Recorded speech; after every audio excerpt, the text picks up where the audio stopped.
আচ্ছা। তো হ্যালো সবাইকে। আমি অনেক দিন ধরেই ভিডিওটা বানাবো করে বানানোর কথা ছিল। বাট ভিডিওটা আমি বানাইনি। তার কারণও আছে একটা। তার কারণ এটা হলো যে আমি ভিডিওটা বানাইনি কারণ এই ভিডিওটা অ্যাকচুয়ালি টপিকটা যেটা রয়েছে, আমি ভেবেছিলাম সেই টপিকটা পুরোপুরি সলভ হয়ে যাবে। বাট সেই টপিকটা পুরোপুরি সলভ হয়নি। অ্যাকচুয়ালি এখন ইউটিউব খুললে, ফেসবুক খুললে, ইনস্টা খুললে বিভিন্ন রকম চিটিং যে হয়, বিভিন্ন রকম যে ফ্রড হয় মানুষের সঙ্গে। তো এইসব ধরনের প্রচুর প্রচুর ভিডিও পাওয়া যায়, প্রচুর প্রচুর আম, ইয়ে পাওয়া যায়, জানা যায় মানুষের মানে বিভিন্ন জিনিস জানা যায়। তো আজকে আমি সেরকমই একটা চিটিংবাজির কথা আমি বলতে চাই। আম, ব্যাপারটা হলো, আম, কিছুদিন আগে অক্টোবরের 27 তারিখে, আম, অক্টোবরের 27 তারিখে একটা আই ক্যাম্প হয় কাঁচরাপাড়াতে। আমি কাঁচরাপাড়া থেকে বলছি, আমাকে যারা যারা চেনেন তো ভালো কথা, আর যারা না চেনেন তাদের জন্য বলছি, আমি কাঁচরাপাড়াতে থাকি। তো কাঁচরাপাড়াতে একটা আই ক্যাম্প হয়। ওনারা কোনো একটা এনজিও থেকে আসে, ঠিক আছে, কোনো একটা এনজিও থেকে আসে। তো আমি যতদূর শুনেছি, এনজিও থেকে যারা আসে, যারা যেখানে কোনো আই ক্যাম্প হলে বা কোনো চোখের ইয়ে হলে, তো সেখানে যাদেরকে চোখের চশমা দেওয়া হয় অথবা যাদের অপারেশন করানো হয়, আমার মনে হয় যতদূর সম্ভব ওটা পুরোটা ফ্রিতে হয়। কেন, আমার এক ফ্রেন্ড আছে, তার আম, মানে আমরা যে আমার যে প্রফেশনটা, আমি যেখানে কাজ করি, আমার ফ্রেন্ড কাম আমার কলিগ, তার টিম মেম্বার একজন আছেন। তো সেই আন্টিটার এরকম আর কি, এরকম অপারেশনও হয়েছে আর কি। তো ওটা পুরো ফ্রিতেই হয়েছিল। তো সেই হিসেবে আমার জানা আছে যে অপারেশন হয় ফ্রিতে। তো এবার হতেও পারে পয়সা কোথাও লাগে, সেটা আমার অতটা ভালো করে জানা নেই। তবে আমি আমার কথাটা বলি। এক ব্যক্তি আসে সেখানে, সেই ব্যক্তি আমার বাড়িতে আসে, আমার বাড়িতে এসে সকালবেলা সেই ব্যক্তি আমার মায়ের সাথে কথা বলে। আম, যে যদিও বা আমার মায়ের সেখানে যেহেতু একটা আই ক্যাম্প হয়েছে, সেহেতু আই ক্যাম্পে যেহেতু কাছাকাছি রয়েছে, সেহেতু আমরা চোখ দেখাতে যাই। চোখ দেখানোর পরে যেহেতু আমার এবার বহুবার এর আগেও চোখ দেখানো হয়েছে মায়ের, প্রত্যেকবারই অপারেশনের কথা হয়েছে। এবারেও অপারেশনের কথাই বলেছে ডাক্তার। যিনি ডাক্তার ছিলেন তিনি অবশ্যই অপারেশনের কথা বলেছেন। এবার যাদের চশমা দরকার আছে তারা চশমাও নিয়েছেন। তো সমস্যা সেখানে নয়। সমস্যা হচ্ছে ওখান থেকে এক ব্যক্তি আসেন, যেই ব্যক্তি আমাদেরকে বলা হয়, প্রথমে সেই ব্যক্তি সকালবেলা আমাদের বাড়িতে যখন আসে তখন বলে 2000 টাকা লাগবে মা, মানে আমার মাকে তো বলা হয় কি, মা 2000 টাকা লাগবে, 2000 টাকা আপনি এখন দিন, পরে আপনাকে বাকি টাকাটা দিলেই হয়ে যাবে অপারেশনের পর। তো সকালবেলা সেই ব্যক্তি এই কথা বলে। কিন্তু সেই ব্যক্তি বিকেলবেলাতে, মানে সন্ধেবেলাতে যখন টাকাটা মানে আসলে নিয়ে যায়, তখন সেই ব্যক্তি কী করে, বলে না না মা, 3000 টাকার দরকার পড়বে, 3000 টাকার। তো যেহেতু তখন আমি জানতাম যে আমার মায়ের কাছে তখন ক্যাশ টাকা ছিল না। এবার যেটা হয়, মহিলারা টুকটাক ঘরের মধ্যে এদিক ওদিক অল্প বিস্তর অল্প বিস্তর লুকিয়ে টুকিয়ে রাখে বা থেকে যায়, যেটা হয়। তো সেই রকম টুকটাক এদিক ওদিক ঘরে ছিল। খুঁচে খেচে অনেক খুঁজে অনেক এ করে 3000 টাকা বার করে মা দিয়ে দেয়, ঠিক আছে। তো 3000 টাকা বার করে মা দিয়ে দেয়। তো সেই ব্যক্তি বলে, যেই ব্যক্তি টাকা নিয়ে যায় মায়ের হাত থেকে, সেই ব্যক্তি আমাদেরকে বলে যে মা, আমি আজকে টাকাটা আপনার নিয়ে যাচ্ছি, আমি কালকেই টাকাটা আমাদের যেই হসপিটালে আর কি, যেই মানে হসপিটালে আর কি চোখের অপারেশন হওয়ার কথা, সেই হসপিটালে আমি কালকেই জমা দেবো। দেওয়ার পর আমি আপনাকে একটা রিসিপ্ট পাঠাবো। সেই ব্যক্তি আমার ফোন নাম্বারটাও নিয়ে যায়, আমার ফোন নাম্বার আর হোয়াটসঅ্যাপ নাম্বার একটাই। তো ফলে আমাকে বলে যে আমি আপনার হোয়াটসঅ্যাপে পাঠিয়ে দেবো। আমি বললাম, বাহ, খুব ভালো কথা। তো প্রথম থেকেই আমার সেই ব্যক্তিকে খুব একটা যে মানে হয় না, কিছু মানুষ আছে না, কি পজিটিভ আর নেগেটিভ একটা ওয়েভ ছাড়ে, একটা অরা আছে মানুষের মধ্যে, একটা পজিটিভ আর নেগেটিভ একটা ওয়েভ, একটা অরা, একটা ফিলিং আছে না। তো আমার প্রথম থেকেই ওই ব্যক্তিকে খুব একটা পজিটিভ লাগছিল না, নেগেটিভ লাগছিল। বাট যেটা হয়, যেটা হয়, মায়েরা তো আর কথা শোনে না বাচ্চাদের, যে হ্যাঁ, কী বলে, আমি তোর কথা শুনছি, আমি দেবো না টাকা। তো মায়েরা যেটা হয়, হ্যাঁ তুই আমাকে বলবি, যেটা হয় আর কি, প্রত্যেকের ফ্যামিলিতেই প্রত্যেকের মা বাবারই এটা করে থাকে। তো যাই হোক, মা যথারীতি আমার কথা শোনেনি, মা দিয়ে দিয়েছে টাকা। মা টাকা দিয়ে দিয়েছে। টাকা দেওয়ার পর থেকে আমার এক পরিচিত দিদি আছে, তার ছেলে, সেও ডাক্তার। তো সেও এইসব রিলেটেড কাজ টাজ করে। তো সেই দিদির সঙ্গে যখন আমি কথা বলি, সেই দিদি বলে যে না, এটা তো তোদেরকে ঠকিয়ে দিয়েছে, এটা তো কোনো নয়। হ্যাঁ, যদি তোর এক তো যদি এইভাবে অপারেশন করাতে হয়, এক তো বিনা পয়সায় হয়, আর যদি কোনো পয়সা টয়সা লাগেও বা কিছু হয়ও, তাহলে অ্যাট দ্য মিন টাইম হবে। তুই তোর আমার মানে আমাদের আর কি প্ল্যান ছিল ডিসেম্বর মাসে, মানে এই মাসে ডিসেম্বর মাসে আমাদের হচ্ছে ইয়ে করার জন্য, মানে অপারেশন করানোর জন্য। তো আমাকে সেই দিদি জিজ্ঞাসা করে তোদের অপারেশন কবে করাবি? আমি বললাম ডিসেম্বর মাসে। বলে ভাই ডিসেম্বর মাসে অপারেশন করাবি, অক্টোবর মাসে টাকা কেন? তোদের সাথে কিন্তু চিটিংবাজি করেছে। আমার মনে হচ্ছে পুরো টাকাটাই তোর গেল। তা আমাকে এই কথাটা বলার পর আমি প্রথমত, এবার অ্যাকচুয়ালি আমার মনের মধ্যে ওই লোকটার জন্য একটা নেগেটিভ ভাইবস ছিল। তারপরে আমি যার সাথেই কথা বলছি এই এই রিলেটেড বা এই বিষয়ে যার সাথেই কথা বলছি সেই একই বিষয় বলছে। তো আমি তখন ডিসাইড করলাম, আর জায়গাটা অনেকটাই দূর ছিল। জায়গাটা হচ্ছে যেই হসপিটালে আর কি মানে অপারেশন করানোর কথা বলেছিলেন ওই ব্যক্তি, সেই ব্যক্তি সেই হসপিটাল হচ্ছে এখানে নয়, বারাসাত, বারাসাত পূর্বাঞ্চল।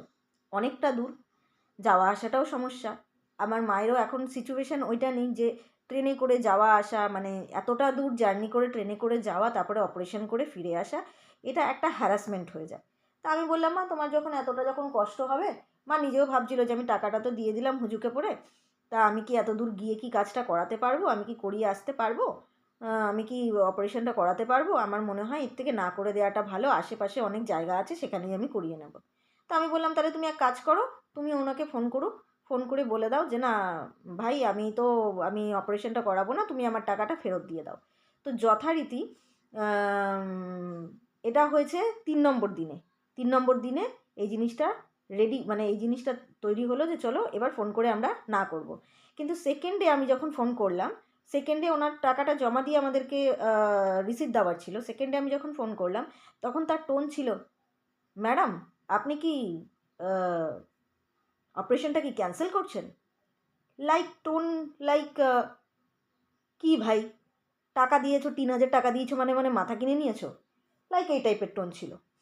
সো এই টাইপের টোন যখন থাকে ওই ব্যক্তির, এবার আমার আর সত্যি কিছু বলার থাকে না। তখন আমি বললাম না, তখনও পর্যন্ত আমাদের ডিসাইডেড নেই যে আমরা হচ্ছে অপারেশনটাকে আমরা ডিলে করবো বা অপারেশনটাকে আমরা করাবো না ওই লোকের কাছে। তো তাই হয়। আমি তখন বলি না না সেরকম তো কোনো কিছু প্ল্যান নেই। বললো ঠিক আছে তাহলে কোনো চিন্তা করবেন না। থার্ড ডে, থার্ড ডে আমি যখন ফোন করি মাকে, মা যখন ফোন করে আর কি, আমি বলছি সরি, মা ফোন করে, মাকে বলি মা তুমি তাহলে ফোন করে বলে দাও তুমি যখন এত দূর যাওয়া আসা করতে পারবে না, তোমার যখন অসুবিধা হবে তুমি তাহলে মানা করে দাও কি ভাই আমি করাবো না বাবা, তুমি আমার টাকাটা আমায় দিয়ে যাও। তা ফার্স্ট টাইম যখন ফোন করে বলা হয় তখন সে ব্যক্তি ছিল পুরোপুরি নেশাগ্রস্ত। নেশাগ্রস্ত অবস্থাতে সে ব্যক্তি ফোন ধরে বলছে কোনো টাকা ফাকা ফেরত হবে না। তখন বলল যে কেন টাকা ফেরত হবে না? তখন বলছে কেন টাকা ফেরত হবে না? মা তখন বলেছে, আচ্ছা ভাই আমি তো তোমাকে দিয়ে আমি অপারেশনটা করাচ্ছি না তোমার থ্রুতে গিয়ে, তাহলে আমি কেন তোমার টাকাটা, তাহলে তুমি কেন টাকাটা করবে, রেখে কেন দেবে? টাকাটা তোমাকে ফেরত দিতে হবে। তো সে তো নানান রকম কথাবার্তা। তো যাই হোক, এবার হচ্ছে যাই হোক, কথায় কথায় কথায় কথায় হতে হতে সেই ব্যক্তি বলে ফেলে যে এখানে চশমা দিতে আসবে, মানে যেখানে আর কি আমাদের ক্যাম্পটা হয়েছিল, আই ক্যাম্পটা হয়েছিল, সেখানে চশমা দিতে আসবে। তো বললো মা পরশুদিন চশমা দিতে আসবে বা কালকে চশমা দিতে আসবে, আপনি কিন্তু প্লিজ ওখানে গিয়ে যারা চশমা দিতে আসছে তাদের সাথে প্লিজ কিছু বলবেন না। তখন মা বলছে কেন বাবা বলবো না? তো বলবেন না এই কারণে, আপনি যদি বলেন তাহলে আমার চাকরিটা চলে যাবে। তো যথারীতি তখন আমি দেখলাম, আজকে আমি যদি দেখছি যে আমি চিটিংবাজ নই, আমি ফ্রড নই, তাহলে আমি এরকম কথা বলবো না কি, তাই তো? আপনারা কি বলেন? আমি যদি চিটিংবাজ হই তবেই আমি এসব কথা বলবো, তবেই আমার ভয় থাকবে যে আমি যেই সংস্থা থেকে আসছি বা যেই জায়গা থেকে আসছি সেই জায়গার একটা লোক জেনে গেলে এখানে আমার ভেদটা খুলে যাবে, সেই কারণেই আমি এই কথাটা বলবো। তো ফলে এই ব্যক্তি এরকম বলেছে। তো সেই কথাটাতে আমার আরও বেশি হয়েছে, সন্দেহ হয়েছে। তা আমি আরও কিছু লোকের সঙ্গে আলোচনা করি, তারা আমাকে বলে যে যদি তুই এই ব্যক্তির মানে যেদিনকে চশমা দিতে আসছে সেদিনকে যদি ওদের সাথে ওদের যে মানে আরও যে লোকরা আছে তাদের সাথে যদি কথা না বলিস, তাহলে ওই 3,000 টাকার মধ্যে 3 টাকাও তুই পাবি না, কোনো দিন তুই পাবি না। তো যদি তোকে এবার মানে অপশান তোকেই দিতে হবে, তোকেই করতে হবে, তুই এবার জিনিসটাকে নিয়ে স্টার্ট কর, তুই এবার এটাকে বল। আমি বললাম ঠিক আছে। আমরা সেদিন যাই, আমি আর মা সেদিন যাই, গিয়ে সেই ব্যক্তির সাথে কথা বলি, সেই ব্যক্তিকে আমি এটা দেখাই। সবার ফার্স্টে আসি, যেদিন আমার মা টাকা দেয়, মানে ওই ব্যক্তি আমার বাড়িতে এসে টাকা নিয়ে যায়, সেদিন ওই ব্যক্তির ভিডিও আমি করে রাখি। ইভেন ডে 1 থেকে যে কদিন ওনার সাথে যা যা কথোপকথন হয় আমার সাথে, সমস্ত অডিও রেকর্ডিংও আমি নিজের কাছে করে রাখি। সেই এভিডেন্সের দরুন আমি ওখানকারই ওনাদেরই কোনো সহকর্মী ছিল, একসঙ্গে কাজ করেন, তো সেই সহকর্মীকে আমি সমস্ত কিছু পাঠাই। তো তিনি কি করেন, তিনি সেই এভিডেন্সগুলো হয়তো সেই ব্যক্তিকে পাঠান, অথবা সেই ব্যক্তিকে ফোন করে বলেন কি ভাই তোমার ব্যাপারে তো সমস্ত এভিডেন্স ওর কাছে আছে, কি তোমাকে তো টাকা এবার ফেরত দিতেই হবে, কিছু করার নেই। সো সেই ব্যক্তি অনেক জদ্দোজাহেদ অনেক কিছু করে, অনেক একেবারে অনেস্টলি বলবো, রীতিমতন ফোন করে তাকে বলতে হয়েছে আপনি যদি টাকা ফেরত না দেন তাহলে আপনার ভিডিও আমি পাবলিকলি আমি হচ্ছে সবার কাছে পাঠিয়ে দেবো, আমি বিভিন্ন রকম সোশ্যাল মিডিয়া অ্যাকাউন্টের মধ্যে আমি আপলোড করব। হ্যাঁ, আমি আপনার নামে পুলিশে এফআইআর করব, আপনার নামে সমস্ত রকম যে প্রুফ, আপনার নামে সমস্ত রকম যে জিনিসপত্র সমস্ত আপনার কাছে আপনার এগেনস্টে সমস্ত রকম এভিডেন্স আমার কাছে আছে।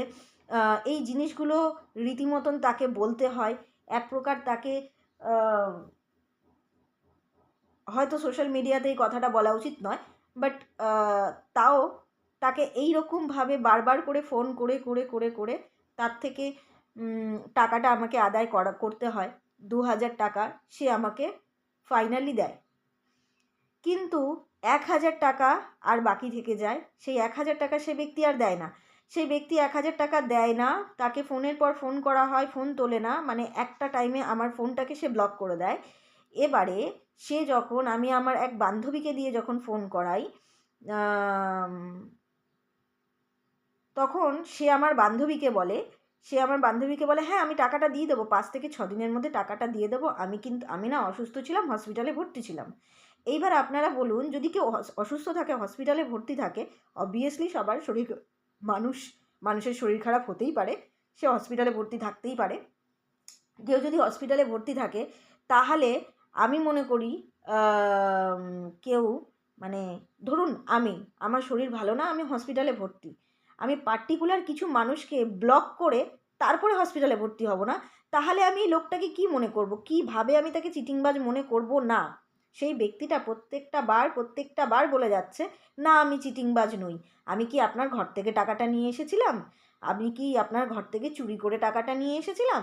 প্রত্যেকবারই একই কথা বলছে, প্রত্যেকটা অডিও আমার কাছে আছে। আমি জানি না অডিও কী করে সোশ্যাল মিডিয়াতে পোস্ট করে, যদি আমি এটা জেনে ফেলি বা কোনো কিছুতে আমি সার্চ করে কোথাও থেকে আমি এই জিনিসটা প্রসেসিংটা খুঁজে পেয়ে যাই, তাহলে আমি অডিওগুলোও পোস্ট করব, আর এই ব্যক্তির ভিডিওগুলোও আমি পোস্ট করব। তো ওই যে 2,000 টাকা বললাম, সেই ব্যক্তি আমাকে দিয়েছে, আমাকে দিয়েছে 2,000 টাকা। সেই 2,000 টাকা পেতেও আমাকে একটু পাঁপড় বেলতে হয়েছে, আমি বললাম। তাছাড়া আমি কিছু মানুষের হেল্পও পেয়েছি, তারা আমাকে হেল্পও করেছে। তাদের হেল্প ছাড়া হয়তো ওই 2,000 টাকা আমি পেতাম না। কেন, যেহেতু মানে যেহেতু তারা মানে অ্যাকচুয়ালি তারা হেল্প করেছে, তাই জন্যই আমি তাদের থেকে হেল্পটা পেয়েছি বলেই আমি তাদের থেকে হয়তো ওই ব্যক্তির কাছ থেকে আমি 2,000 টাকাটা বার করতে পেরেছি। 1,000 টাকা সে দেয়নি, যেহেতু আমি পুলিশের ধমকি দিয়েছি, যাকে আমি বলেছি যে আমি গিয়ে পুলিশে গিয়ে এফআইআর করব, সেহেতু ওই ব্যক্তি খুব ভালো করে জানে 1,000 টাকা যদি চুরি হয় তাহলে পুলিশ এফআইআর নেবে না, 1,000 টাকার ওপরে এফআইআর নেবে না। ওই জন্য সেই ব্যক্তি খুব ভালো মতন জেনে শুনে কাজটা করেছে, আর জেনে শুনে ও মানে ওই 1,000 টাকা বাকি রেখেছে, জানে ওই 1,000 টাকা দিয়ে ওই 1,000 টাকার বিরুদ্ধে আমি কোনো রকম মানে এফআইআর করতে পারবো না, কেন ওই 1,000 টাকা নিয়ে যদি আমি এফআইআর করতে যাই তাহলে পুলিশ এফআইআর নেবে না, ঠিক আছে।